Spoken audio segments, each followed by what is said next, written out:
Владиниот проект за бесплатна бањска рекреација и бесплатен туристички викенд за пензионерите, кој беше дел од изборните ветувања на ВМРО ДПМНЕ, успешно се реализира од 2010 година, период во кој ова право го имаат искористено 32.000 пензионери. Токму поради тоа ќе продолжи и наредната година, зашто е предвидено уште 8.500 пензионери да го искористат ова право. И тоа 5.500 ќе може да ја искористат можноста за бањска рекреација, а 3.000 ќе го искористат правото за бесплатен викенд. Оваа година дополнителен број, дополнителни 2.000 луѓе ќе заминат, 2.400 луѓе ќе заминат на бања.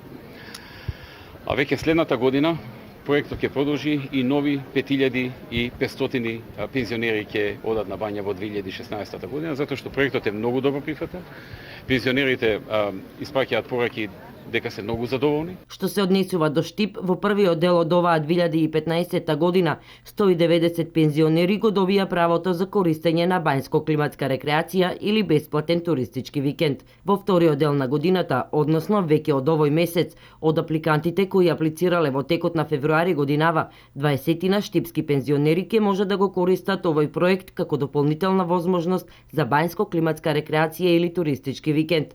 Апликација за користење на овие две услуги може да поднесат сите корисници на пензија кои треба да исполнуваат одредени критериуми. Постојат критериуми определени од Министерството за труд и социјална политика, кои што се бодираат сите апликанти. Значи, во зависност од една од висина на пензија, време трајање на примање на пензија, вид на пензија, дали е корисник на туѓа нега, не е корисник, дали имат други некои карактеристични случаеви во користењето на пензија за да добијат одредени бенефиции, односно бодирање. Еве, на пример, оваа година имаа предност и добиваа повеќе бодови пензионерите кои произлегуваат од родниците кои се работеле во подземен коп.